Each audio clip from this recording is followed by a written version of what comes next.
मंगलमय मंगल करना विनवो बारंबार।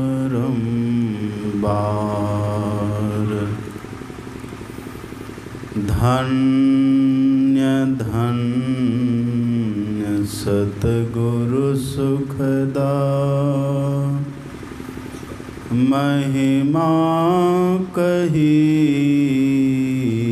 न जाय। जो कुछ कहूँ तुम्हारी कृपा मोते कछु न बसाय। बोलिए प्रेम से श्री सद्गुरु महाराज की जय। श्री सद्गुरु महाराज की जय। श्री सद्गुरु महाराज की जय। इस पावन स्थल पर सादर उपस्थित वंदनीय साधु समाज, हमारे परम आदरणीय परम श्रद्धे ज्ञान वृद्ध ध्यान वृद्ध वयोवृद्ध परम आदरणीय श्री भेदानंद बाबू, हमारे मंच संचालक परम आदरणीय परम श्रद्धे श्री रामचरित्र पंडित जी, परम आदरणीय सत्संग प्रेमी महानुभावों, पूजनीय माताओं तथा भक्तिमती बहनों, आप लोग अपने घर से समय निकालकर यहाँ आकर सत्संग सुनने के लिए बड़ी श्रद्धा से बैठे हुए, और हम चाहेंगे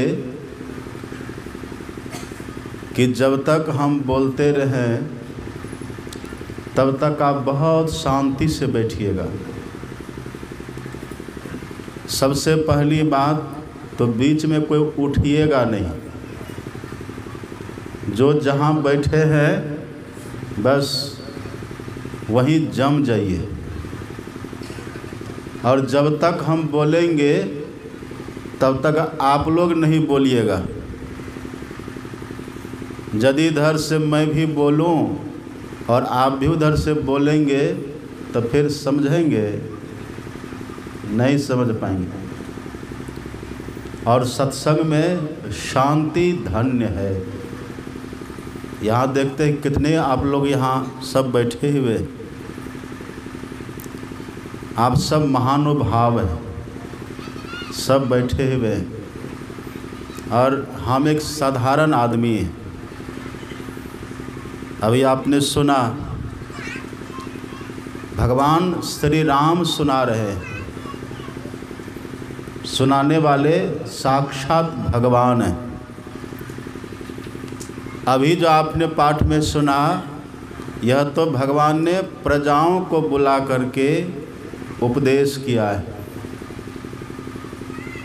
और उसी रामायण में आप पढ़ेंगे भगवान श्री राम से लक्ष्मण जी ने प्रश्न किया, तब भगवान ने लक्ष्मण जी को कहा, सुनहु तात, हे तात सुनो, सुनहु तात। देखते हैं अभी बोले थे नहीं उठिएगा, देखिए बोतल लेके चल दिया। अच्छा अब बैठिए बढ़िया से। सुनहु तात, देखिए भगवान कितना बढ़िया कहते हैं, सुनहु तात मन बुद्धि चित्त लाई, अथोरे मह सब कहूँ बुझाई। हे तात थोड़े में कहूँगा, अब मैं जो कहूँगा तो सबको बुझा करके कहूँगा, सबको बुझा के कहूँगा, मतलब समझा करके कहूँगा। बस तुम्हारा काम इतना ही है कि मन बुद्धि और चित्त को स्थिर करके सुनो और धारण करो। अकेले श्रोता हैं लक्ष्मण जी, और तब देखिए भगवान कहते सुनहु तात मन बुद्धि चित्त लाई, और थोड़े महु सब कहूँ बुझाई। मैं थोड़ा सा कहूँगा, ज़्यादा नहीं कहूँगा, थोड़ा सा ही कहूँगा, लेकिन जितना कहूँगा समझा करके बुझा करके तब कहूँगा। यहाँ देखिए आप लोग कितने बैठे हुए हैं, यदि यहाँ हलचल करेंगे तब बात को समझेंगे। ये बहुत ध्यान से इधर एक टक मेरी तरफ देखिए, इधर मंच गुरु महाराज की तरफ देखिए, मंच की तरफ इधर देखिए एक टक। आप कुछ बोलिए नहीं, और जो हम कुछ बोल रहे हैं उसको बड़ी शांति से सुनिए। अभी जो आपने सुना पाठ में, राम भगवान ने अपनी प्रजाओं को बुला करके जो उपदेश दिया, उपदेश में भगवान ने क्या कहा, यदि आप ध्यान से सुने होइएगा, और उसकी व्याख्या भी आपने बहुत अच्छी हमारे परम आदरणीय भेदानंद बाबू साहब ने सुना। जो भगवान ने कहा, भगवान ने क्या कहा, उसको भी आपने सुना और उसकी व्याख्या भी आपने सुनी। यदि आप ध्यान से सुने होइएगा, एक चित्त होकर के सुने होइएगा, श्रद्धा से सुने होइएगा, तो आपको पता लगा होगा कि भगवान श्री राम ने मानव तन का गुण गाया। भगवान ने इस मानव तन का बड़प्पन किया है। भगवान ने मानव तन की, मनुष्य शरीर की महिमा बताई है, इसका गुणगान भगवान ने किया है। आश्चर्य की बात है ये। गुणगान करना किसको कहते हैं? गुणगान करने का भाव है महिमा बतलाना, गुणों का बखान करना, और इसी को दूसरे भाषा में कहते हैं स्तुति करना। भगवान अपने श्रीमुख से, जो भगवान हैं, जो हमारे आराध्य हैं, जो हमारे ईश्वर हैं, ऐसे जो भगवान हैं वैसे मानव तन का गुणगान कर रहे हैं। आखिर बात क्या है, कारण क्या है, इसका गुणगान क्यों कर रहे हैं भगवान? देखने में अच्छा इसीलिए गुणगान कर रहे हैं। मानव तन देखने में सुंदर इसीलिए गुणगान कर रहे हैं भगवान। यदि सुंदरता को देख करके भगवान मानव तन का गुणगान करते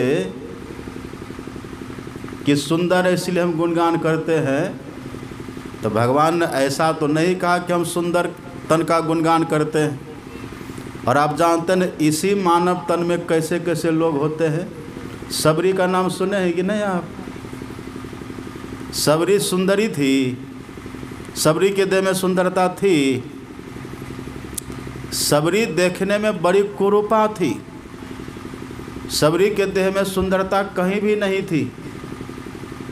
लेकिन भगवान माता सबरी के यहाँ जा कर के सबरी का जूठा बेर खाए। एक गई थी सुंदर बन कर के भगवान के पास, क्या नाम है उसका? सब जानते हैं, शूर्पणखा। तो सुंदरी जो बन कर के गई थी शूर्पणखा, एक तो शूर्पणखा है। शूर्पणखा साधारण थी, रावण की बहन, लंकाधिपति लंकेश रावण, उसकी बहन है शूर्पणखा। और जाति से ब्राह्मण, ब्राह्मणी है शूर्पणखा। और उसके बाद ऊपर से पूरा सजी है, संवरी है। और तब सज धज करके गई है राम के सामने, भगवान के सामने। मनुष्य तो थे ना, वो भी मानव तन उनका भी था। अब भगवान के सामने जा कर के तब वो कहती है, तुम सम पुरुष न मौसम नारी, मेरे समान सुंदरी, मेरे समान खूबसूरत दूसरी नारी है ही नहीं।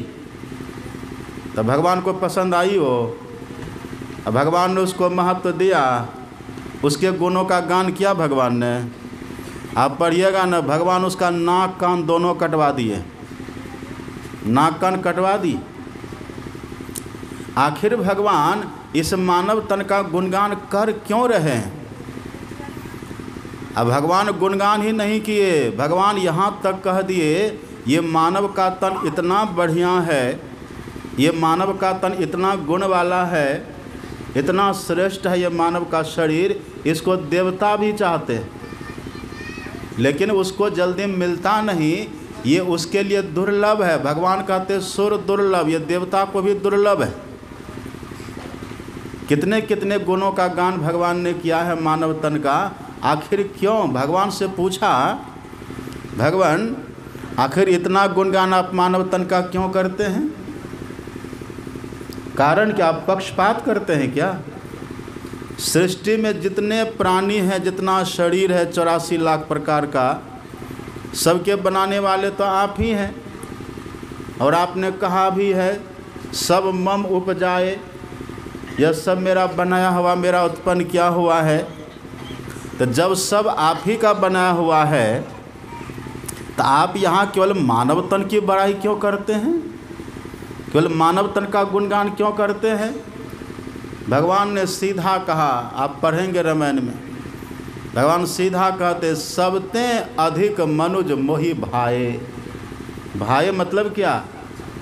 मुझे भाता है, अच्छा लगता है, ये मानव का शरीर मुझे बड़ा प्रिय है, ये मानव का तन मुझे बहुत पसंद है, ये मानव तन से मैं बहुत प्यार करता हूँ, बहुत स्नेह करता हूँ।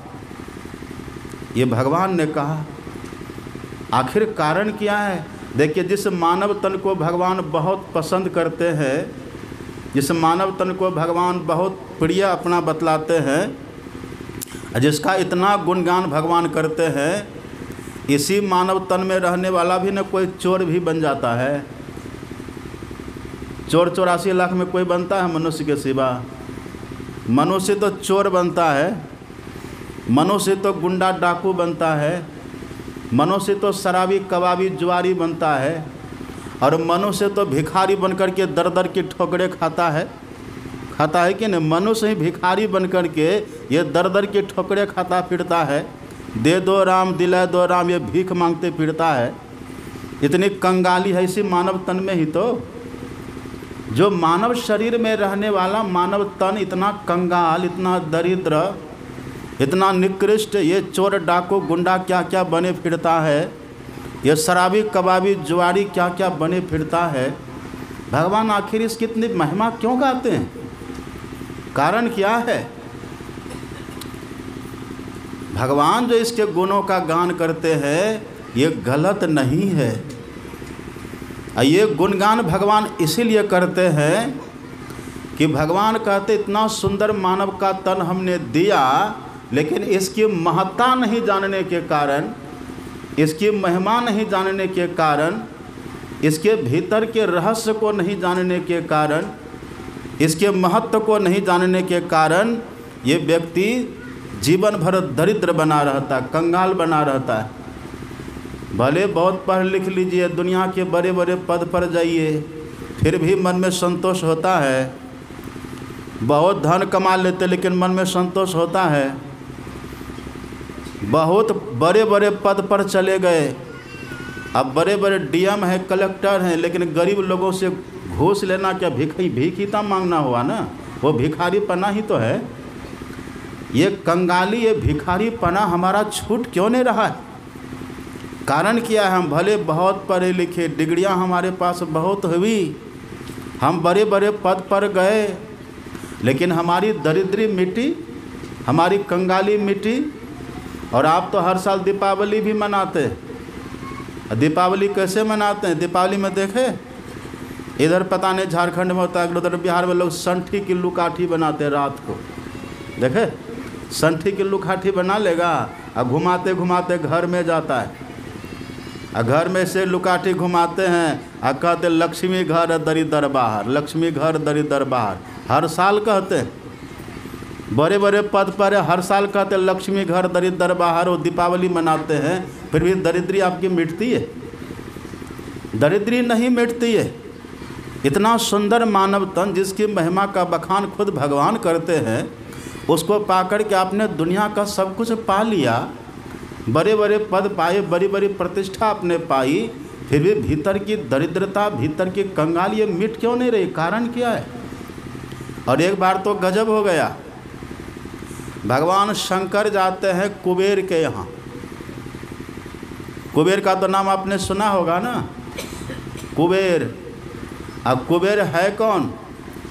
जैसा अपने यहाँ देश में होता है ना वित्त मंत्री, कोष का जो मालिक होता है ना, कोषाध्यक्ष होता है ना अपने यहाँ, ऐसे हैं देवताओं के यहाँ देवलोक में, स्वर्ग में जो देवताओं के कोष का मालिक है, जो देवताओं के धन का मालिक है, जो देवताओं के ऐश्वर्य को संभालते हैं, वही है कुबेर। कुबेर को धनाध्यक्ष, कोषाध्यक्ष कहा गया है। उसी कुबेर के यहाँ एक बार भगवान शंकर गए, कमंडल लेके भगवान शंकर गए, कमंडल हाथ में है भगवान शंकर को। अब कुबेर के यहाँ गए, अब वहाँ जाकर कहते भिक्षाम देही, भिक्षाम देही। अब कुबेर ने सोचा कि मेरे यहाँ कौन कहता भिक्षाम देही? ये भिखारी कौन आ गया मेरे यहाँ? कुबेर ने जैसे देखा बाहर आकर, करे ये तो साक्षात भोलेनाथ हैं, ये तो जो खुद अवढर दानी भोलेनाथ है, भोले बाबा भगवान शिव हैं। कुबेर ने हाथ जोड़ा, प्रभो आदेश। आप वहीं से आदेश कर देते हैं ना, ऑर्डर करते, वहीं से हम लेके आ जाते आपके पास। आप यहाँ करके कहते भिक्षाम देही, कहिए क्या सेवा करें? भगवान शंकर ने कहा कुबेर बस कुछ नहीं, ये देखो कमंडल है मेरा, इस कमंडल को भर दो, ये कमंडल है इसको भर दो। का जैसा आदेश। कुबेर ने भगवान शंकर का कमंडल लिया, अपने खजाना में, कोष में, कोषागार में गए। अब वहाँ जब गए तो सोचा क्या दूँ इसमें? अब ये देखे ये सोना, अरे भगवान शंकर को केवल सोना देंगे, तुच्छ दिखे उनको। ये जवाहरात, अरे ये केवल दें भगवान शंकर को। ये हीरा इधर है, केवल हीरा दे भगवान शंकर को। अब जो वो देखे सब उनको तुच्छ लगे भगवान शंकर के सामने। कौन करूं गुरुदेव को भेंट न वस्तु दिखैती हूँ लोकन में, क्या दें? अंतिम में कुबेर ने कहा कि चलो, सुन रहे सब ध्यान से मेरी बात को, भटकिए मत जहाँ तहाँ, इधर देखिए मेरी तरफ, ध्यान से सुनिए, पंडाल में है ना सब, मन को मत भगाइए। देखिए कुबेर ने सोचा कि चलो जो सबसे ज़्यादा कीमती हमारे पास है ना, हम वो दे देते हैं भगवान शंकर के कमंडल में, हम उसी से भर देते हैं।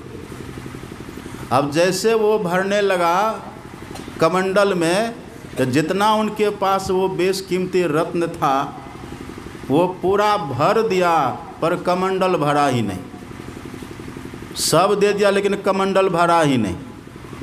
उसके बाद हीरा भरा, हीरा भी सब खाली, खजाना खाली, पर कमंडल भरा ही नहीं। जितना रत्न था, आभूषण था कुबेर के कोषागार में, वो सब दे दिया कमंडल में, लेकिन कमंडल नहीं भरा। और भरते भरते कुबेर का खजाना खाली हो गया, तब भी नहीं भरा। अब कुबेर चौंका, आखिर बात क्या है? इतना छोटा कमंडल, हमने अपना खजाना खाली कर दिया, सब इसके भीतर डाल दिया, लेकिन ये अब तक भरा नहीं। आखिर बात क्या है?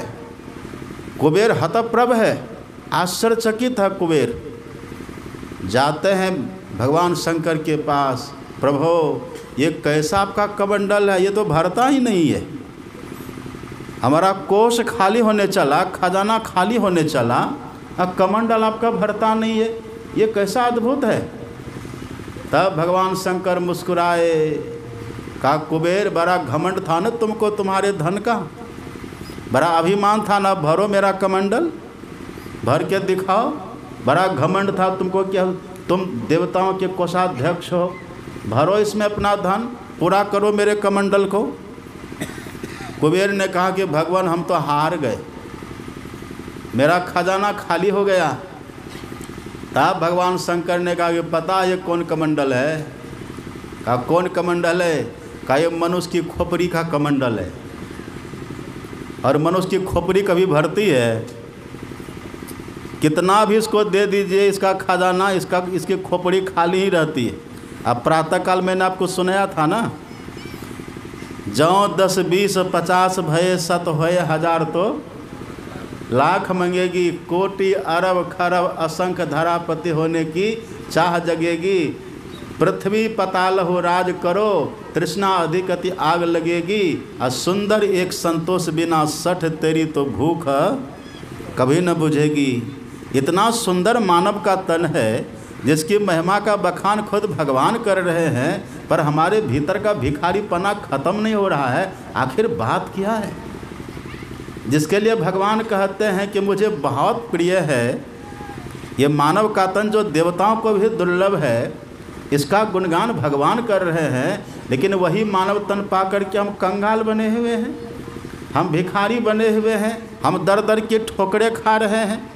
2 पैसा के लिए, 2 रुपया के लिए, एक घर के लिए, एक कपड़ा के लिए, 2 टुकड़ा रोटी के लिए, अन्न के लिए हम दर दर की ठोकरें खा रहे हैं। आखिर बात क्या है?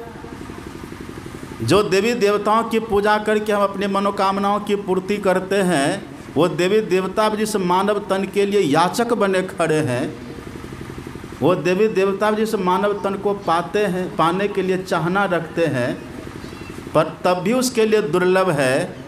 वही मानव तन हम लोगों को प्राप्त है, फिर भी कंगाली, फिर भी भिखारीपना, तभी अपने आप में ओछापन, तभी अपने आप में कमी, तभी खालीपन सा महसूस होता है, तभी हमारे चित्त में उदासी रहती, खिन्नता रहती। आखिर कारण क्या है? बात क्या है? इसी का उत्तर एक संत ने बहुत सुंदर कहा है।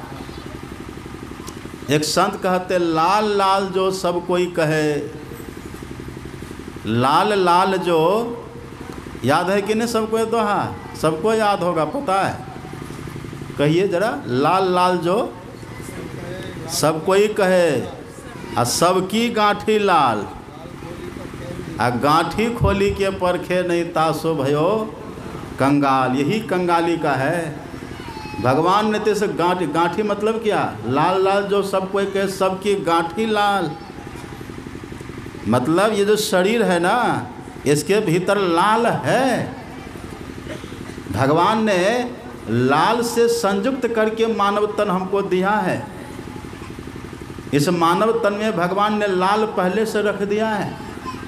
लाल तो आप समझ ही रहे होंगे ना, लाल लाल लाल जो सब कोई कहे, सबकी गांठी लाल, आ गांठी खोली के परखे नाही तासो भयो कंगाल। इसलिए तो हम कंगाल बने हुए हैं। भगवान ने इस गांठ में, इस शरीर में लाल दे करके तब दिया हमें ये मानव का तन। लेकिन अभी तक जो हमने लाल के विषय में समझा नहीं, लाल के विषय में कुछ सुना नहीं, इसीलिए अभी तक हम कंगाल बने हुए हैं। इसीलिए तो हमारी कंगाली है।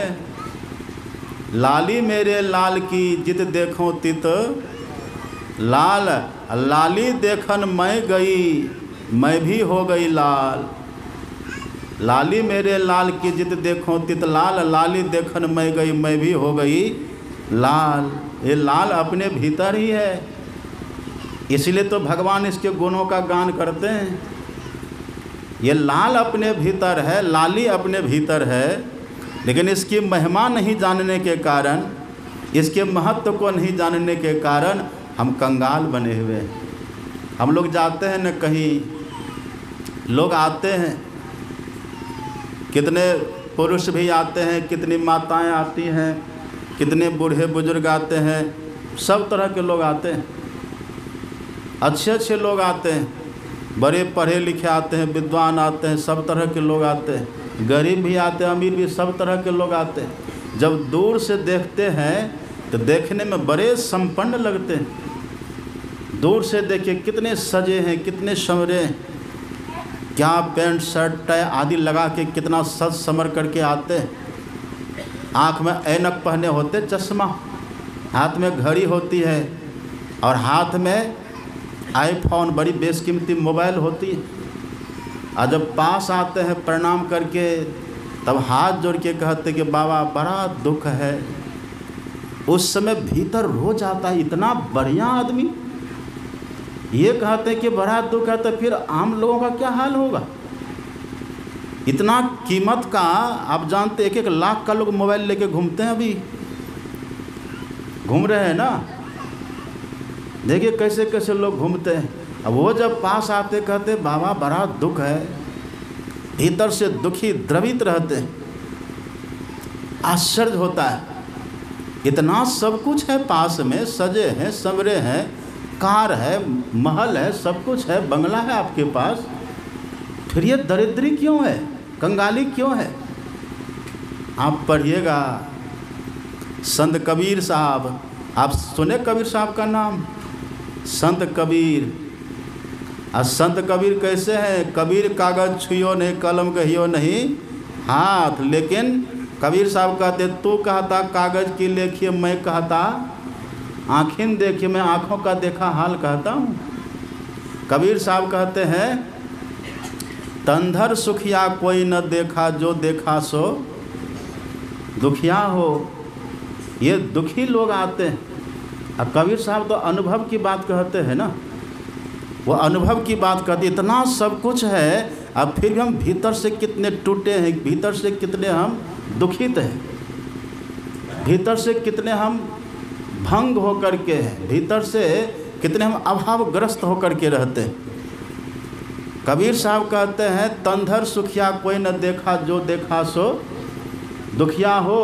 अब उदय अस्त की बात कहता हूँ, सबका किया विवेका हो। सबका विवेक करके मैं कहता हूँ कि यहाँ इस तन में रहने वाला कोई सुखी नहीं है। अब भगवान इसी तन की महिमा का बखान कर रहे हैं। भगवान मानव तन के लिए ही कहते हैं बड़े भाग मानुष तनु पावा, सुर दुर्लभ सब ग्रंथ ही गावा। भगवान इसी के लिए कहते हैं। इतना सुंदर मानव तन, फिर भी हम दुखी आखिर क्यों हैं। इसीलिए हम दुखी हैं क्योंकि अपने भीतर के महत्व को हमने समझा नहीं, कभी हमने सुना नहीं। इसके भीतर में सब कुछ है, लेकिन हमने कभी इसको जाना नहीं। कबीर साहब अनुभव की बात कहते हैं। आप पढ़ेंगे ना, कबीर साहब कहते हैं मैं मर जीवा समुद्र का। उनके पास कुछ था कबीर साहब के पास, उनके लिए तो कहते हैं कबीर साहब इतने संतोषी थे। कबीर साहब कहते हैं कबीर साईं मुझको सूखी रोटी दे, अचुपरी मांगत मैं डरूं कहीं यह भी छिन न ले। है ना कबीर साहब की वाणी। और कबीर साहब कहते खुश खाना है खिचड़ी, माही परा टुकलौन, और मांस परा खा कर गला कटावे कौन। कितने संतोषी हैं कबीर साहब। कबीर चाले हाथ को कहे न कोई पतियाए, अब 5 टके का 2 पटा 7 टके को जाए। आप पढ़ेंगे कबीर साहब की जीवनी में, कबीर साहब ताना बना करते थे, दुपट्टा बना करके बेचते थे, और थोड़े में संतुष्ट होकर के रहते थे, लेकिन बड़े सुखी थे वो। कबीर साहब बड़े सुखी थे। क्यों सुखी थे। गौ धन गज धन बाजी धन और रतन धन खान, और जब आवे संतोष धन सब धन धोरी समान। ये संतोष कैसे हुआ कबीर साहब। उनके पास था कुछ नहीं, अब फिर भी सुखी है, फिर भी वो संतुष्ट होकर के आखिर कैसे। वही कबीर साहब कहते हैं, आप पढ़ेंगे मैं मर जीवा समुद्र का, अब पैसा सप्त पताल। मैं मर जीवा समुद्र का, पैसा सप्त पताल, लाज कान कुल मेटी के गहिले निकसा लाल। मैंने लाल को पा लिया। लाल को पा लेगा तो मालो माल होगा कि नहीं। जब तक लाल नहीं मिला तब तक कंगाल है। लाल को पा लिया तो फिर वो मालो माल हो जाता है। इसीलिए इधर का कुछ भी पा लीजिए। दूसरी जगह कबीर साहब और भी देखिए कितना बढ़िया कह देते हैं। कबीर साहब कहते कबीर सब जग निर्धना। ये दुनिया के धन संपत्ति से कोई अमीर नहीं होते। इस बहम में कभी मत रहिए कि बड़ा बंगला, बड़ा महल, बिल्डिंग अथवा बड़ी कार और बड़ा धन जमा करने से आप सुखी हो जाएंगे, बड़े हो जाएंगे। इस बहम में मत रहिए। कितना भी कमाइएगा तो सिकंदर से ज़्यादा कमा लीजिएगा। बादशाह सिकंदर का नाम सुने हैं कि नहीं? बादशाह सिकंदर कैसा था? विश्व विजय का स्वप्नदर्शी उदय अस्त का मालिक था। ऐसे दुनिया से चला सिकंदर, दोनों हाथ खाली था। तो आप हाथ को भर करके जाइएगा। मुट्ठी बांधे आया जग में हाथ पसारे जाएगा। धनानि भूमो पशवो ही गोष्ठे नारी गृह द्वारे सखा शमशाने देहश्चितायाम परलोक मार्गे कर्मानुगो गच्छति जीवे। कहा धन है तो सब धरती पर रह जाएगा, पशु है तो पशुशाला में बंधे रह जाएंगे, अब पत्नी है तो दरवाजे तक जाएगी, अब पति है तो शमशान तक जाएगा, और शरीर भी जाके चिता में जल करके भस्म हो जाएगा। उसके बाद आप अकेले रहिएगा। आप तो रहेंगे ना, आप मरिएगा। अब आपका धन कहाँ गया? आपका परिवार कहाँ गया? अब आपकी पत्नी कहाँ गई? आपके बच्चे कहाँ गए? सब छूटे कि नहीं? कबीर साहब कहते कबीर सब जग निर्धना, सब जग गरीब है। यहाँ कितनों धन कमा लीजिए साथ में जाएगा। अभी एक बात देखिए, अभी हम लोग यहाँ हैं ना, अभी अब जब मार्केट जाते तो अलग ड्रेस पहनते हैं कि नहीं? बाज़ार जाना हो अलग ड्रेस पहनते हैं, बाहर जाना हो अलग ड्रेस पहनते हैं। घर में भी कभी ये ड्रेस कभी वो ड्रेस, दिन में अलग ड्रेस, रात में अलग ड्रेस आप पहनते हैं ना। इसी तरह से महापुरुष कहते मरने के समय का भी ड्रेस अलग होगा सबका, अलग होगा सबका ड्रेस मरने का समय। मरने के समय, मरने के बाद पैंट शर्ट कोई पहनता है, कोई मरने के बाद धोती कुर्ता पहनता है, कुर्ता पैजामा पहनता है।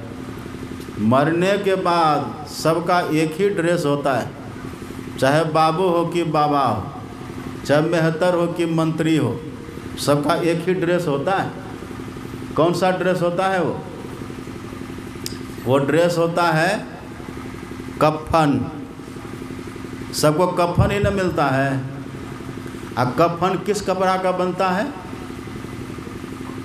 कफन किस कपड़ा का बनता है? कफन बनता मार्किन का। उसका नाम ये मार्किन, पहले मार तब कीन। जिंदा के लिए कोई मार्किन खरीदता है? उसका नाम ये मार्किन। अब मार्किन का बना कफन, तो कफन में जेब होती है, तो पैसा कहाँ रखिएगा? चाहे हम हो कि आप हो, सबकी वही स्थिति होगी। कहाँ रखिएगा? एक बूढ़ी ने कहा कि बाबा हम तो पर्स रखते हैं, तब पर्स आपको ले जाने के लिए देगा? कमर का धागा तक खोल लेता है लोग। सोचिए क्या जाएगा साथ में। बड़े बाबू बने घूम फिर रहे हैं, बड़े बने घूम फिर रहे हैं। कभी एकांत में बैठ कर के सोचिए आखिर मेरे पास है क्या हमने पाया अब तक? रुपया जो आपने पाया बैंक में चला गया, जो मकान बनाए वो यहीं रह जाएगा। अगर आपके पास आपकी अस्थाई पूंजी प्रॉपर्टी आपके पास है क्या? वो तो देखिए। वही कबीर साहब कहते कबीर सब जग निर्धना, धनवंता नहीं कोई, या कोई धनवंता कोई धनवान नहीं है यहाँ। ये बहम है कि हम इतने के मालिक हैं, ये भ्रम है कितने के मालिक हैं। आखिर ये कंगालीपना, ये गरीबीपन क्यों है हमारे जीवन में? एक तरफ तो भगवान इस मानव तन की देखिए महिमा का बखान कर रहे हैं। इसके भीतर सब कुछ है, सब साधन, सब व्यवस्था है। इसके भीतर भगवान कहते साधन धाम सब व्यवस्था है। इतने मानव सुंदर मानव तन को पा करके फिर भी हम दरिद्र बने हुए हैं। क्यों आखिर ऐसा है? आखिर बात क्या है? कुछ नहीं है तो मुखिया बनने के लिए तरसते हैं। अब मुखिया बन गए तो फिर अब आगे बनने के लिए तरसते रहते कि MLA बनो, MP बनो, लोग क्या क्या बनते हैं, बाबा बनो, बाबू बनो, क्या क्या लोग बनते हैं, पर फिर भी भूख हमारी मिटती है। आखिर कारण क्या है?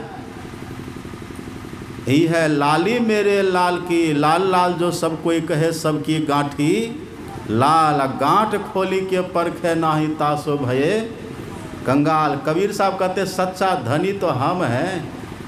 कबीर सब जग निर्धना, धनवंता नहीं कोई। सच्चा धनी तो हम हैं। कैसे हम हैं सच्चा धनी? तो वही कबीर साहब कहते हैं, मैं मर जीवा समुद्र का। सुन रहे हैं ना सब? पंडाल में है कि नहीं? मैं मर जीवा समुद्र का, और डुबकी पैसा शब्द पताल। क्या गजब की वाणी है कबीर साहब की। इसीलिए अपने यहाँ कहते हैं, कबीर का गाया गावे तो गजब का धक्का खावे, कबीर का गाया बुझे तो तीनों लोग सूझे। कबीर साहब कहते हैं, मैं मर जीवा समुद्र का, पैसा सप्त पाताल, और लाज कान कुल मेटी के गहले निक्सा लाल। मैंने लाल को गह लिया, मतलब प्राप्त कर लिया। इसीलिए हम ताना बाना भले करते हैं, भले खिचड़ी खाते हैं, पर हम बादशाह बन कर के बैठे हैं। और आज देखिए कबीर के नाम पर कितने बड़े बड़े सम्राट झुकते हैं कि नहीं उनके नाम पर। आखिर क्या उनको मिला था और कैसे उन्होंने लाल को पा लिया? एक जगह कबीर साहब कहते हैं, डुबकी मारी समुद्र में। ये देखिए कबीर साहब की बानी, डुबकी मारी समुद्र में, निक्सा जाय आकाश, गगन मंडल में घर किया, हीरा पाया दास। हीरा पा लिया, लाल भी पा लिया और फिर हीरा भी पा लिया। कोई कमी रहेगी उनके पास? जिसके घर में हीरा भी हो जाए। एक हीरा भारत में कौन हीरा है? वो कोहिनूर। एक हीरा के कितना इतिहास, बड़ा इतिहास अपने देश में बन गया, जानते हैं ना? वो ब्रिटेन की महारानी लेके भाग गए ना यहाँ से, सुनते हैं। वही कोहिनूर अपना हीरा। यहाँ देखिए कबीर साहब क्या कहते हैं, डुबकी मारी समुद्र में, निक्सा जाए आकाश, गगन महल में घर किया, हीरा पाया दास। आपको बात जचती है ये? डुबकी मारी समुद्र में तो भीतर न जगह, क्या आकाश में चला जाएगा वो? पानी में आप डुबकी मारेंगे तो कहाँ जाएंगे? आकाश में जाइएगा? ये बात कितनी अटपटी है, बड़े बड़ों की समझ में बात आएगी। एक बहुत बड़े विद्वान थे कटिहार में, डॉक्टर महेश्वर प्रसाद सिंह, PhD की थी उन्होंने। कबीर साहब की वाणी पर शोध कर रहे थे। यही लाइन है, डुबकी मारी समुद्र में, निक्सा जाए आकाश। अब उनको आश्चर्य लगे कि डुबकी मारी समुद्र में, जब समुद्र में डूबेंगे तो निक्सा जाए आकाश, आकाश में जाकर के निकल गए। ये कैसी बात है? ये बैठती है बात? वो गए सदगुरु महाराज जी के पास। संत की भाषा तो संत ही न बुझेंगे। ये बाहरी विद्या बुद्धि की बात, संतों के ज्ञान को समझना बड़ा कठिन है। बाहरी विद्या बुद्धि के बल से संतों के ज्ञान को समझना कठिन है। तब वो गए सदगुरु महाराज जी के पास, और सदगुरु महाराज जी से कहते कि सरकार, ये वाणी को पढ़ कर तो दिमाग चकरा गया है मेरा। इतनी डिग्री, इतनी पढ़ाई लिखाई हमने करी, ये जो कबीर साहब की वाणी है, डुबकी मारी समुद्र में, निक्सा जाए आकाश, गगन मंडल में घर किया, हीरा पाया दास, ये तो समझ में नहीं आता। लगता है कबीर साहब पढ़े लिखे नहीं थे, कुछ से कुछ लिख दिए, कुछ से कुछ लिख दिए हैं। कबीर साहब कहते, तू कहता कागज़ की लेखी, मैं कहता आँखिन देखी, आँखों का देखा हुआ कहता हूँ। तब देखिए तब हमारे गुरु महाराज जी ने कहा कि आपको आश्चर्य क्यों हो रहा है? आपको आश्चर्य इसीलिए न हो रहा है कि कबीर साहब कहते कि समुद्र में डुबकी मारे और आकाश में निकल गए, इसलिए ना आपको आश्चर्य हो रहा है? हाँ सरकार। तब पहले आप ये देखिए कि कबीर साहब समुद्र कहते हैं किसको? आप किन्हीं की वाणी को समझने के लिए, किन्हीं के ज्ञान को समझने के लिए उनकी सभी बातों को न देखिएगा। तो आप पहले ये देखिए,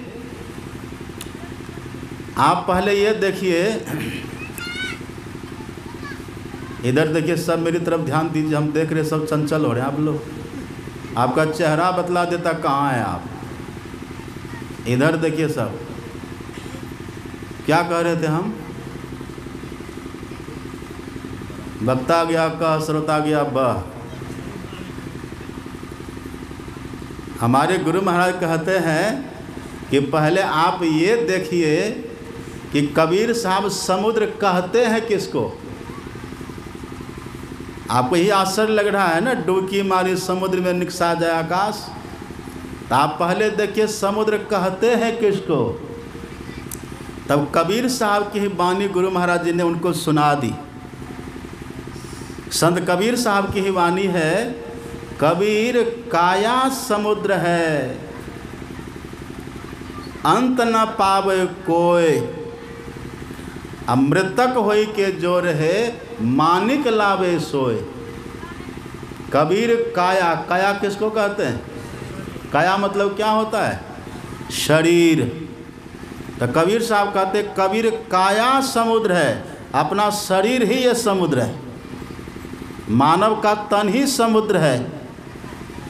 ये बाहर के समुद्र की बात नहीं है, ये मानव तन रूपी समुद्र की बात है। ये बात केवल कबीर साहब का ऐसा मत समझिए, ऐसा मत कहिए।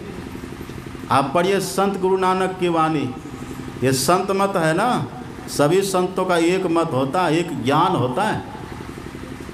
संत गुरु नानक कहते हैं सागर मही बूंद, अब बूंद मही सागरो, कवनो बुझे विधि जाने। समुद्र में बूंद है, ये बात तो सबको ही जानते हैं। समुद्र में बूंद है, जल बूंद, ये बात तो सबको ही जानते हैं। लेकिन एक बूंद के भीतर समुद्र समाया हुआ है, ये कौन बूझेगा? तो कहते बूझे बिरला कोई बिरला इस बात को बूझेंगे, समझेंगे। उतबुझ चलत आपे करी चिन्ह, आपे ततु पछाने, ताकि गतिमति अवरु न जाने, गुरु बिनु समझ न होई। जिनको सच्चे गुरु नहीं मिले हैं ना, वो इस बात को समझ नहीं पाएंगे। तो सदगुरु महाराज कहते हैं कबीर साहब इस शरीर को ही समुद्र कहते हैं। इसी शरीर रूपी समुद्र में यदि कोई डुबकी लगावे ना, तो निकसा जाए आकाश। जो शरीर रूपी समुद्र में डूबेंगे तो वो अंतराकाश में प्रवेश करेंगे, अंदर के आकाश में प्रवेश करते हैं। कितना अद्भुत है ये। और अभी आप सुन रहे थे, आपने पाठ में सुना, राम भगवान कह रहे थे बड़े भाग मानुष तनु पावा, असुर दुर्लभ सब ग्रंथ ही गावा। क्यों? तो आगे भगवान कहते हैं साधन धाम मोक्ष कर द्वारा। इसी मानव के तन में एक द्वार लगा हुआ है, एक द्वार है इसी मानव के तन में। अब वही द्वार है इस शरीर रूपी समुद्र में प्रवेश करने का, वही द्वार है। राम भगवान तो कहते हैं, और अभी अपने देश में राम राज की बड़ी चर्चा है, राम राज की चर्चा है, राम नाम की चर्चा है, राम दल की चर्चा है, राम मंदिर की चर्चा, राम मूर्ति की बड़ी चर्चा है, राम मंदिर की बड़ी चर्चा है। लेकिन राम ज्ञान की चर्चा होती है कहीं? राम ज्ञान की भी तो चर्चा होनी चाहिए। और जो राम ज्ञान की चर्चा करेंगे ना, फिर धरती पर राम राज अपने आप उतर जाएगा। लोग राम राज की चर्चा तो करते हैं, राम मंदिर की भी चर्चा करते हैं, राम मूर्ति की भी चर्चा करते हैं, राम पूजा की भी चर्चा करते हैं, राम नाम की भी चर्चा करते हैं। लेकिन चर्चा करके देखिए कैसा वैमनस्य फैलता है। अभी यदि कोई राम ज्ञान की चर्चा करे तो कोई झगड़ा होगा। राम ज्ञान की चर्चा करे, कोई राम की बात को माने, कोई शरीर चाहे किसी का भी हो, शरीर चाहे सबरी का हो कि शरीर चाहे सूर्पनखा का हो, शरीर तो शरीर ही है ना। शरीर चाहे हिंदू का हो कि शरीर चाहे मुसलमान का हो, शरीर तो शरीर ही है ना। शरीर चाहे डोम का हो कि शरीर चाहे ब्राह्मण का हो। भगवान ने ऐसा कभी कहा कि मैं इसे धर्म की बात कहता हूँ, मैं इसे जाति की बात कहता हूँ? ऐसा भगवान ने कहा? भगवान सीधा कहते हैं मानुष तन बड़े भाग मानुष तनु पावा। मनुष्य तन की बात भगवान कहते हैं। फिर मनुष्य में चाहे कोई भी क्यों ना हो, कोई फर्क नहीं पड़ता। पहले तो हम मनुष्य हैं, जाति धर्म तो बात की बात है। यही जो मानव तन है, यही मानव तन समुद्र के समान है। और समुद्र का दूसरा नाम क्या है? समुद्र का दूसरा भी एक नाम है, पता है आपको? समुद्र का एक नाम है रत्नाकर। रत्नाकर नाम है समुद्र का। रत्नाकर वो रत्नाकर बदमाश नहीं। रत्नाकर, रत्नाकर का मतलब क्या होता है? रत्न आकर, मतलब जहाँ रत्न ही रत्न है। आकर का मतलब होता है भंडार, जहाँ रत्नों का भंडार छुपा हुआ है, वो रत्नाकर है। इस समुद्र का दूसरा नाम है रत्नाकर। तो कबीर साहब कहते जो शरीर रूपी समुद्र है न अपना, ये रत्नाकर है। आप पढ़िएगा, अपने देश में एक सन्यासी हुए हैं, विश्व प्रसिद्ध सन्यासी, पूरे विश्व को विस्मित करने वाले सन्यासी हुए अपने देश में। क्या नाम था उनका? है तब सबके देखते हैं, सबके मुंह में रहता स्वामी विवेकानंद। कैसे सन्यासी थे वो? और उनके गुरु कौन थे? रामकृष्ण परमहंस जी महाराज। वे कुछ पढ़े लिखे थे? कुछ नहीं पढ़े लिखे थे। और उनका शिष्य देखिए कैसा है, पूरे विश्व को हिला दिए कि नहीं? पूरा विश्व विस्मित हो गया कि नहीं? आश्चर्यचकित हो गया कि नहीं? स्वामी विवेकानंद जी महाराज कहते थे तुम्हारा मस्तिष्क अछोर पुस्तकालय है, अपने मस्तिष्क का अध्ययन करो। क्योंकि वो उनके जो गुरु थे उनको पता था कि मेरे गुरुदेव कैसे हैं। और उनके गुरुदेव रामकृष्ण परमहंस जी महाराज कुछ भी पढ़े लिखे नहीं थे, लेकिन उनका वचन आप पढ़िएगा। रामकृष्ण परमहंस जी कहते थे कि समुद्र में गोता लगाओ, रत्नाकर में गोता लगाओ। यदि एक बार गोता लगाने से कुछ नहीं मिले, ये मत समझ लेना कि रत्नाकर रत्नों से खाली हो गया है।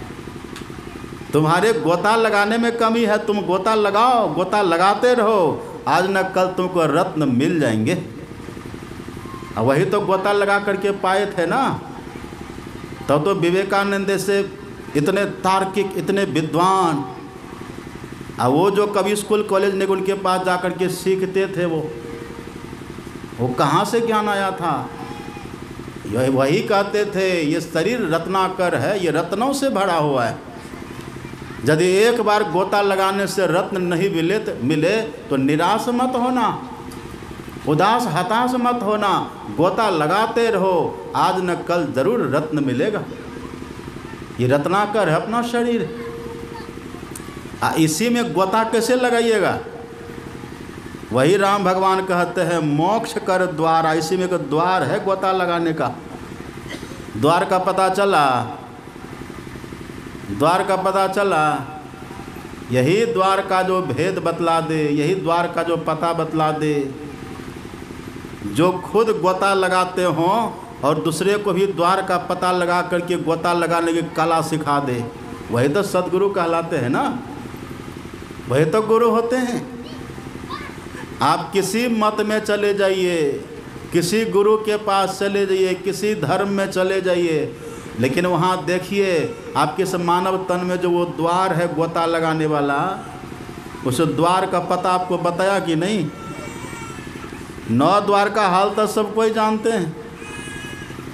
नौ द्वार से देह में इसका हाल तो आप सब कोई जानते हैं। ये नौ द्वार कैसा है? ये नौ द्वार दो आँख का द्वार है तब ना बाहर दिखता है।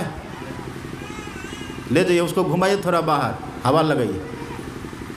दो आँख का द्वार है शरीर में, है ना? दो आँख का द्वार, दो कान का द्वार, दो नाक का द्वार, एक मुंह का द्वार, मल मूत्र विसर्जन का द्वार। ये नौ द्वार तो सब कोई जानते हैं। ये नवों द्वारों में गंदा भरा हुआ है। ये नौ द्वार हमारे गुरु महाराज जी कहते हैं, तन नव द्वार हो रामा, अति ही मलिन हो ठामा। बड़ा मलिन स्थान, बड़ा गंदा स्थान है ये। अति ही मलिन हो ठामा, बड़ा गंदा स्थान है ये, बड़ा गंदा है, बहुत मलिन स्थान है। हमारे गुरु महाराज जी की जगह कहते हैं, कार्तिक काया नीच माया, मूत्र बुंद से है बनो, माही पूरन मलन सोजो, जय नहीं सकलो गनो। कितनी गंदगी भरी हुई है। देखिए नवों द्वार में, ऐसो तन संग कहा गर्वसी, मूढ़ अति अजान रे, नाम भजू अभिमान तजु, छन भंगु तन मस्तान रे। ये गंदा है, कितना है कि नहीं। जहाँ शरीर माही तो अनेक सुख मानी रही हो, ताही तो विचार या में कौन बात भली है। हारन के मुख बनियो हारन के, नैन नाक हाथ पाँव सो सब हारन की नली है। मेद मज्जा मांस रग रग में रक्त भरियो, अब पेटहु पिटारी सी में ठौर ठौर मली है। कितनी मली, कितनी गंदगी भरी हुई है। सुंदर याही देखी जनी भूले को, अब भीतर भंगार भरी ऊपर से कली है। ये भीतर तो गंदगी है, लेकिन ऊपर से देखिए कितना अच्छा है। गंदगी भरी है देह में, लेकिन इसी देह में राम भगवान कहते कि हे मेरी प्रजाओ, हे मेरी प्रजाओ, इसी मानव तन में एक छिद्र है, एक द्वार है। यदि उसमें प्रवेश करो तो शरीर रूपी समुद्र में गोता लगा लोगे। इसमें गोता लगा लेंगे। कबीर साहब कहते मैंने गोता लगाया। अच्छा, समुद्र में गोता लगाने वाले को क्या कहते हैं? क्या कहते हैं? गोताखोर कहते हैं ना। अभी के जो गोताखोर है वो तो ऑक्सीजन लेकर के तब गोता लगाता है। ऑक्सीजन नहीं ले तो क्या होगा? मुर्दा हो जाएगा ना। तो कबीर साहब कहते शरीर रूपी समुद्र में जो गोता लगेगा तो ऑक्सीजन ले करके सिलेंडर को बांध करके जाइएगा। कैसे जाइएगा? कबीर साहब कहते मैं मर जीवा, मतलब श्वास लेने की वहाँ कोई ज़रूरत। क्या अद्भुत है। पहले मरजीवा बन जाइए। मरजीवा का मतलब क्या हुआ? जीते जी मुर्दा बन जाइए। जीते जी मुर्दा बनने की बात क्या है? कला क्या है? जीते जी मुर्दा कौन बनेंगे? जिंदा है फिर भी मुर्दा है, ये कैसे होगा? हमारे सदगुरु महाराज जी को सुनिए थोड़ा ध्यान से। हर्निया का रोग हो गया था। हर्निया होता है ना, हर्निया उतरता है तो कष्ट होता है। तो रोग हो, शरीर है, होते रहता है कुछ न कुछ। डॉक्टरों ने कहा कि सरकार ऑपरेशन कराना होगा। कहा ठीक है, करिए ऑपरेशन। ठीक है, तिथि तय हो गई ऑपरेशन की। ले गए ऑपरेशन करने के लिए। तब गुरु महाराज जी पूछते एक बात बताइए, मेरा ऑपरेशन कैसे करिएगा? तो डॉक्टरों ने कहा कि आपको इथर का इंजेक्शन देंगे, जो भी कुछ होता है इंजेक्शन शून्य कर देंगे, हम बहुत कर देंगे, बेहोश आपको शून्य कर देंगे, अब फिर आपका ऑपरेशन होगा। कोई नशा का इंजेक्शन हम देंगे आपको। तब सदगुरु महाराज ने कहा कि देखिए जी, मैंने नशा के नाम पर आज तक एक कप चाय भी नहीं पी है, नहीं पी है। और अब ये वृद्धावस्था, इस समय आप मेरी देह में नशा का इंजेक्शन दीजिए, ये तो उचित नहीं है। सरकार तो ऑपरेशन कैसे होगा? आप ऑपरेशन करिए पर इंजेक्शन नशा का मत दीजिएगा। लेकिन डॉक्टरों को पता था कि साधारण नहीं है। वो जानते थे, सद्गुरु महाराज जी का परिचय उनको था, ये महायोगी हैं, संत पुरुष हैं, ये उनको पता था। कहा ठीक है सरकार जैसा आदेश। ऑपरेशन थिएटर में ले गए, लेटा दिए। गुरु महाराज जी आँख बंद कर लिए। आँख बंद कर लिए। आँख जैसे बंद किए, डॉक्टरों ने देखा कि अब ऑपरेशन करने की स्थिति हो गई। ऑपरेशन शुरू कर दिए। जैसे कैंची से कपड़ा कैसे काटते हैं आप लोग, ऐसे हथियार से, औजार से गुरु महाराज के चमड़ा को डॉक्टरों ने काटना शुरू किया। ऑपरेशन मतलब शुरू हुआ। ऑपरेशन करने लगे, बहुत काट-कूट भी दिए, ठीक भी किए। इतने में उनके मन में होता है कि ज़रा जांच करना चाहिए गुरु महाराज जी ठीक ठाक हैं कि नहीं। तब गुरु महाराज की नाड़ी की गति को यहाँ देखाइए। नाड़ी की गति तो जीवित व्यक्ति की इसमें गति होती है ना नाड़ी में, तो देखा वो बंद है। फिर आला लगा करके दिल का धड़कन, यहाँ धक धक होता है ना धड़कन, ये देखा तो दिल का धड़कन भी बंद। ये पल्स रेट नहीं चल रहा, ये दिल का धड़कन भी सब बंद है। अब कहिए किसी की नाड़ी की गति बंद हो और दिल का धड़कन बंद हो तो जिंदा हुआ कि मुर्दा? मुर्दा हुआ ना। डॉक्टर घबरा गए, कहा रे गुरु महाराज तो मर गए। हम लोगों के हाथों ऑपरेशन के दौरान ये स्थिति ठीक नहीं है, ये तो मर गए। अब सब दुखी हो गए, सब दुखी हो गए, डॉक्टर परेशान। अब देखिए इतने में गुरु महाराज जी आँख खोल दिए। कहता आप लोग घबराते क्यों, ऑपरेशन करिए। यही है ना, मर जीवा, मर जीवा।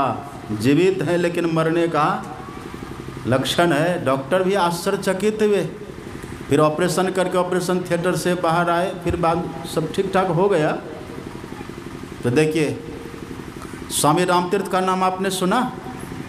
स्वामी रामतीर्थ गए थे अमेरिका। वहाँ के लोगों ने कहा कि स्वामी जी आप यहाँ आए हैं, आप प्रवचन करेंगे, श्रोता आएगा सुनेगा आपका ज्ञान, तो पहले आपका प्रचार होगा तभी तो। कहा प्रचार करो। कहा तो अपना परिचय दीजिए। कहा ऐसे परिचय हम नहीं देंगे। तो कहा डॉक्टरों को बुलाओ। बड़े बड़े MBBS MS डॉक्टरों को वहाँ पर बुलाया गया और सब डॉक्टर आकर के वहाँ उनकी जांच करने लगे। स्वामी रामतीर्थ बैठे हुए और डॉक्टर जांच कर रहा है। नाड़ी की गति को देखा तो नाड़ी की गति बंद, धड़कन को देखा तो धड़कन भी बंद। अब डॉक्टर उनके मुंह की तरफ देखे और ये सब इधर देखे, ये तो मुर्दा का लक्षण देह में है। यदि हम लिखते हैं कि मुर्दा है, लेकिन ये तो देख रहा है, ये देख रहा है, ये बोल भी रहा है, इसको मुर्दा हम कैसे कह देंगे? और यदि इसको हम जिंदा कहते हैं तो लक्षण तो यहाँ मुर्दा का, आखिर इसको हम जिंदा कैसे कहेंगे? आखिर में डॉक्टरों ने कहा, लिखा कि भारत के जंगल से एक मुर्दा जोगी आया हुआ है। लक्षण है सब मुर्दा का, पर है जिंदा। मैं मर जीवा, मैं मर जीवा, समुद्र का डुबकी मारी एक। अच्छा ये होता कैसे आपको पता है? ये कैसे होता है? आप पढ़िएगा पदावली, हमारे गुरु महाराज जी लिखते हैं पदावली में। सद्गुरु महाराज जी कहते हैं, गंग जमुन सरस्वती संगम पर संध्या करो नित भाई। उसी में कहते हैं, दृष्टि युगल कर, बहुत ध्यान से सुनिएगा, दृष्टि युगल कर अंगुल द्वादश पर दृढ़ थिर धरु ठहराई। इसी मानव तन में दृष्टि युगल कर, दृष्टि किसको कहते हैं? आँख में जो देखने की शक्ति है ना, इसी को कहते हैं दृष्टि। ये दो आँख है तो हमारी दो दृष्टिधार है, तब बाहर दिखाई पड़ता है। दो आँख तो दो दृष्टिधार, इसी दोनों दृष्टिधार को जो गुरु से जुक्ति जान करके 12 अंगुल की दूरी पर एक करे, मिलावे, एक करे। दृष्टि युगल कर अंगुल 12 पर, 12 का मतलब होता है 12 अंगुल की दूरी पर दृढ़ थिर धरु ठहराई, अपने दोनों दृष्टिधार को ठहराइए। इसी क्रिया को संत मत में कहते हैं बिंदु ध्यान। इसी क्रिया को संत मत में कहते हैं दृष्टियोग की क्रिया, दृष्टियोग की साधना, यही है। इसी को राम भगवान कहते हैं शंकर भजन। इसी को भगवान शिव कहते हैं वाम दक्ष निरुंधंती प्रविशंति सुषुम्नाया। बाईं और दाएं दृष्टिधार को सुषुम्ना में प्रवेश करो, भगवान शंकर का वचन है। तो हमारे गुरु महाराज कहते हैं इसी मानव तन में, देखिए कितना सुंदर ये मानव का तन है, तभी तो भगवान इसकी महिमा का बखान कर रहे हैं। दृष्टि युगल कर अंगुल 12 पर दृढ़ थिर धरु ठहराई। परिणाम क्या होगा? आगे देखिए परिणाम। गुरु महाराज कहते हैं प्राण स्पंदन बंद हो जाई। प्राण स्पंदन, यही श्वास जो लेते छोड़ते हैं ना, ये बंद हो जाएगा। प्राण स्पंदन बंद हो जाई। आप बिना आप श्वास लेना आपका बंद, लेकिन मरिएगा नहीं। अद्भुत यही है मर जीवा। मर जीवा, जीव जिंदा है लेकिन मरने का लक्षण आ गया, यही है। ये बहुत कठिन नहीं है। यदि इसकी युक्ति जाने व्यक्ति थोड़ा सा संयम करे, थोड़ा सा संयम करे, परहेज करे, खान पान का संयम दे, करे अभ्यास, तो हमारे गुरु महाराज कहते सरल सरल जग में परचारी। बड़ा सरल है ये। श्री कृष्ण भगवान कहते सुसुखम कर्तुम अव्ययम। सुसुखम मतलब ये करने में बहुत सुखद है। सुसुखम बहुत सुखद है ये। करे व्यक्ति जैसे वहाँ का, जैसे अपने दोनों दृष्टिधार को गुरु इंगित स्थान पर स्थिर करेंगे ना, बस वैसे प्राण स्पंदन बंद हो जाएगा। अब मन की चंचलता भी खत्म हो जाएगी। बस आप ही मर बन गए मर जीवा। अब तब क्या होगा? कबीर साहब कहते हैं मैं मर जीवा, मैं मर जीवा बन गया। और क्या किया? मैं मर जीवा समुद्र का ये शरीर, तब डुबकी, मैं मर जीवा समुद्र का, अब पैसा सप्त पताल। पैसा सप्त पताल। पैसा का मतलब क्या होता है? पैसा मतलब, पैसा मतलब रुपया पैसा। पैसा सप्त पताल, पैसा मतलब प्रवेश किया। जैसे वहाँ पर दोनों दृष्टिधारा हमारी स्थिर होकर के रही, दृढ़ थिर धरु ठहराई, परिणाम क्या? प्राण स्पंदन बंद हो जाई, मर्जीवा बन गया और पैसा प्रवेश किया, अपने भीतर में प्रवेश किया। किधर प्रवेश किया? उसी को राम भगवान कहते हैं मोक्ष कर द्वारा। मोक्ष के द्वार में प्रवेश हो गया, मुक्ति के मार्ग में प्रवेश हो गया। और जैसे उस मुक्ति के द्वार में प्रवेश हुआ, तो जहाँ हम प्रवेश किए उस जगह का नाम है आज्ञा चक्र। क्या नाम है? आज्ञा चक्र में प्रवेश कर गए, आगे बढ़े, आगे मिला सहस्र दल कमल। और आगे बढ़िएगा त्रिकुटी मिलेगी। सुन रहे थे ना, त्रिकुटी महल में विद्या सारा, अनहद गर्जे बजे नगारा, सुन रहे थे ना।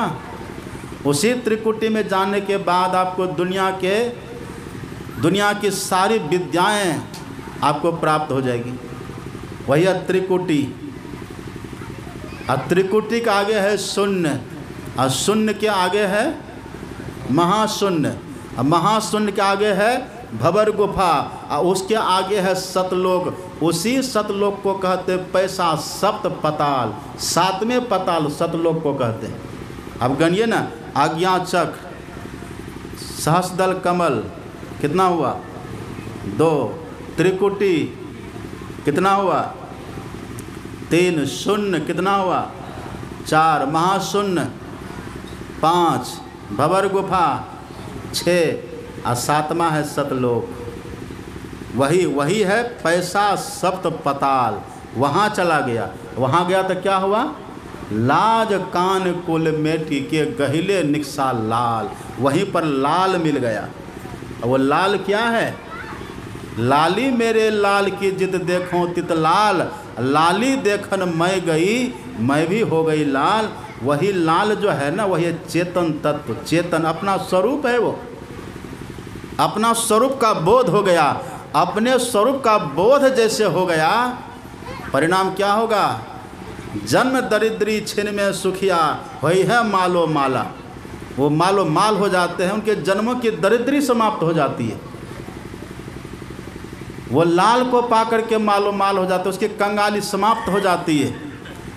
वही कबीर साहब कहते हैं, मैं मर जीवा समुद्र का डुबकी मारी, पैसा शब्द पसाल, लाज कान कुल मेटी के गहिले निक्सा लाल। कबीर काया समुद्र है और डुबकी मारी। कैसे? कबीर काया समुद्र है अंत न पावे कोय, अब मृतक होई के जोर है मानिक परखे, सो मणि मानिक वहाँ मिलेगा। डुबकी मारी समुद्र में निक्सा जाए आकाश, गगन मंडल में घर किया हीरा पाया दास। हीरा किसको कहते? हीरा, ये हीरा क्या है? वही है परमात्मा प्रभु, अपना स्वरूप चेतन तत्व, वही है हीरा। हीरा कहिए, लाल कहिए, मणि मानिक कहिए, संतों का संकेत सब उसी के लिए। यही खासियत है मानव तन की।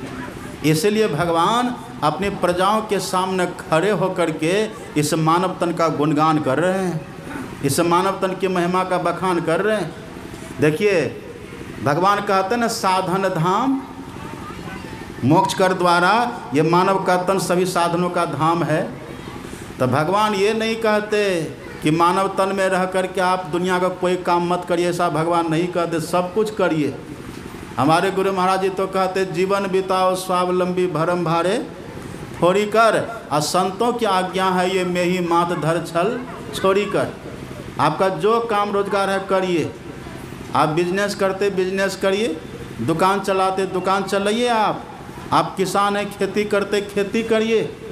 आप कोई सरकारी नौकरी में वो करिए आप, या फिर कोई मंत्री है वो आप मंत्री बन कर के रहिए।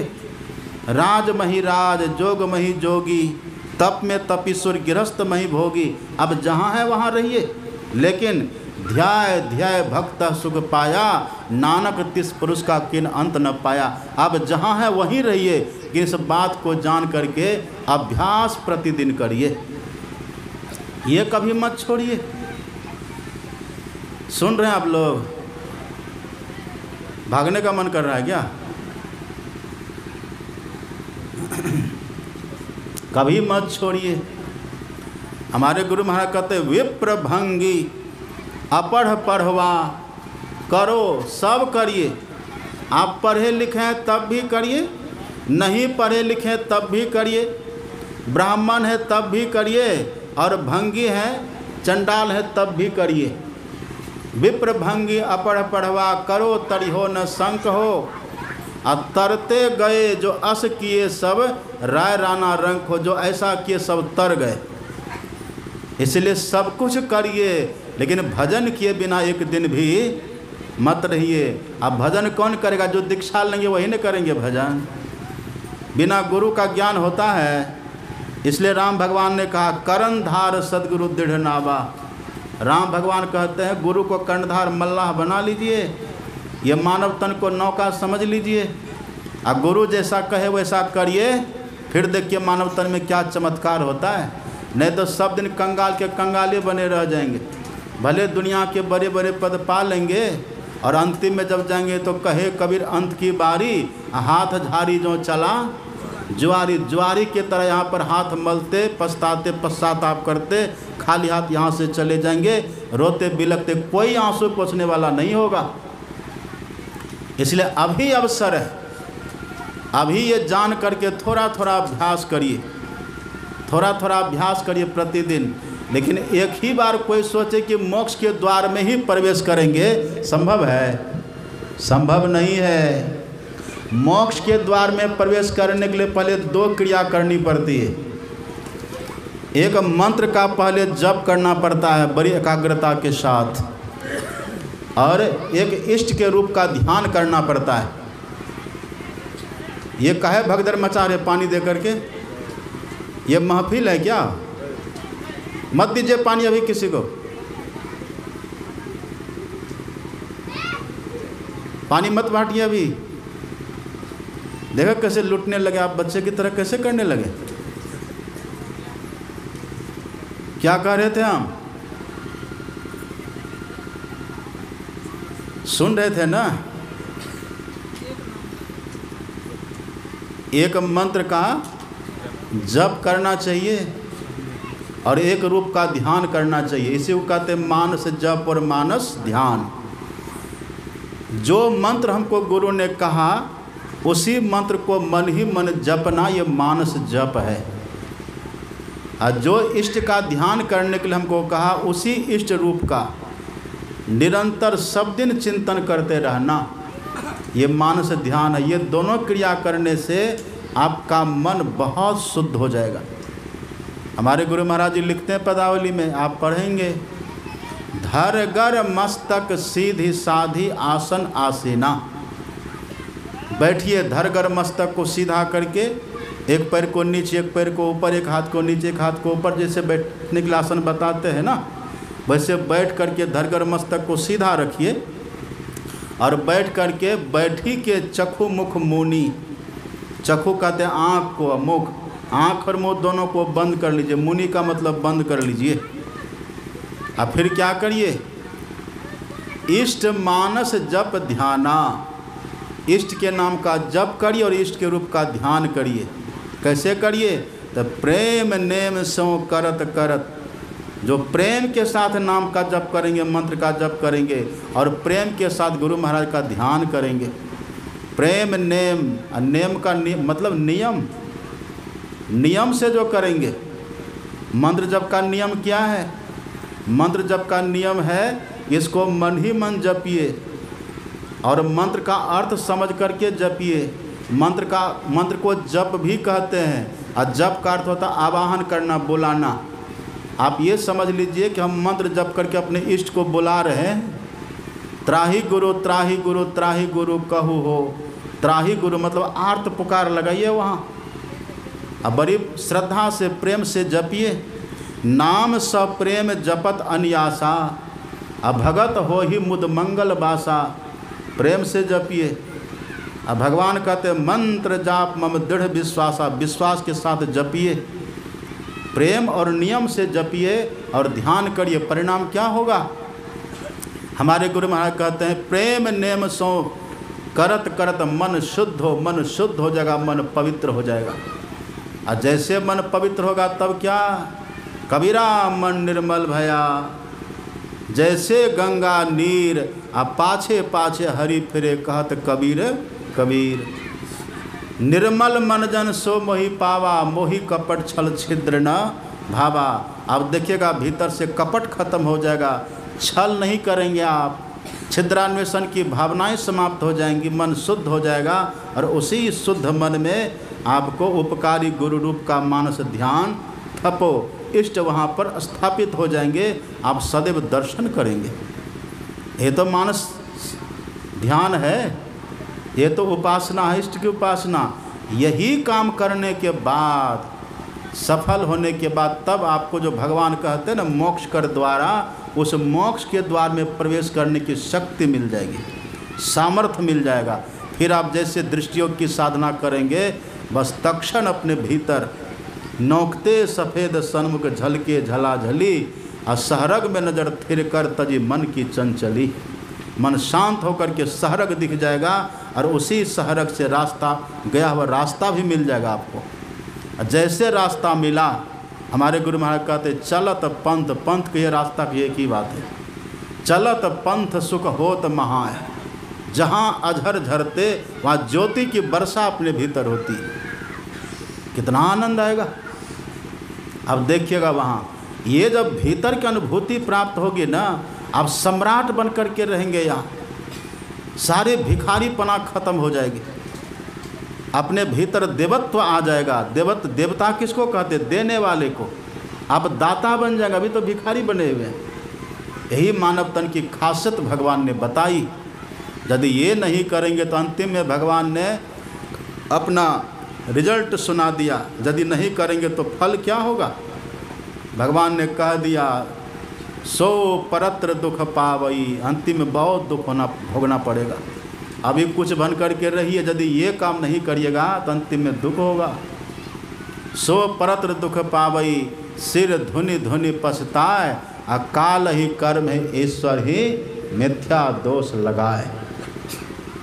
जो न तरई भव सागर, नर समाज अस पाए, असो कृत निंदक मंदमती, आत्म हन गति जाए।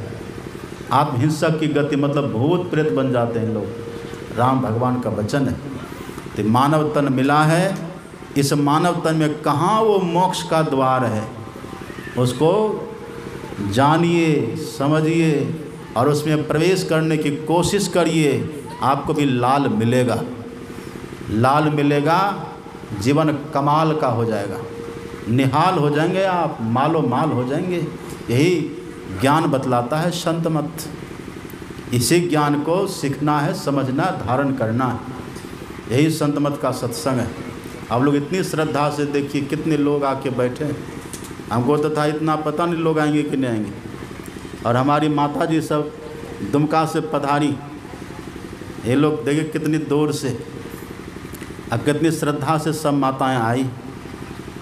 सब पर बड़ी कृपा है गुरु महाराज की। आप सबों पर भी बड़ी कृपा है कि यहाँ आकर के सुने। अब जो दीक्षा लिए हैं खूब ध्यान करिए, साधना की गति को बढ़ाइए थोड़ा। खान पान का संयम, रहन सहन का संयम, बोलचाल का संयम, ध्यान करिए। और ध्यान का दिखावा मत करिए, प्रदर्शन मत करिए, एकदम छुप करके करिए, खूब करिए। देखिए कितना आनंद आएगा। जो दीक्षा नहीं लिए हैं वो दीक्षा लेके इसको जान के करिए। किसी मत संप्रदाय के चक्कर में मत रहिए। मत संप्रदाय आपका कल्याण नहीं करेगा। ज्ञान जहाँ मिले उस ज्ञान को जान करके करिए। गुरु नाम है ज्ञान का, शिष्य सीख ले सोए, अज्ञान मर जा जाने बिना गुरु अरु शिष्य न कोय। जो गुरु केवल शिष्य का धन ठगने में लगे रहते हैं वो गुरु भी नरक जाता है। हरई शिष्य धन शोक न हरई, सो गुरु घोर नरक मह पड़ई। इसलिए गुरु करो जान, पानी पियो छान। बहुत सोच समझ करके गुरु करिए, दीक्षा लीजिए। और हम तो आपको अगर हमसे सलाह पूछिए तो संत मत से ही दीक्षा लीजिए। ऐसे ज्ञान को जानिए। संत मता बिनु गति नहीं, सुनो सकल दे कान, अजौ चाहो उद्धार को बनो संत संतान। तो संत मत में दीक्षा लीजिए, ज्ञान लीजिए और ध्यान करिए, कल्याण हो जाएगा। खुद भी लीजिए, अपने बाल बच्चे सबको संत मत से जोड़िए। यदि बचपन में बच्चा को जोड़ दीजिएगा ना संत मत से, तो बड़े होकर के वो संस्कारी होगा। वो आपकी भी सेवा करेगा और देश की भी सेवा करेगा और बड़े बड़े पद पर भी वो जाएगा। और संस्कार नहीं दीजिएगा शिक्षा के साथ में तो फिर आपके हाथ से वो निकल जाएगा। भले दुनिया के बड़े बड़े पद पर जाएगा पर आपका तिरस्कार भी कर देगा, आपकी सेवा भी नहीं कर सकता है वो। इसलिए शिक्षा और संस्कार अपने बच्चों को एक साथ दीजिए और जीवन का लाभ लीजिए। अब कल एक दिन का सत्संग और बाकी है। अभी दूर दूर आप लोगों को भी जाना है और हमारी माताओं सबको भी दूर दुमका जाना है। तभी ज़्यादा कहना ठीक नहीं है। कल प्रातः काल फिर सब आइए। सब आइएगा ना प्रातः काल? हाथ उठाइए, कौन सब आइएगा? हाँ सब आइए प्रातः काल।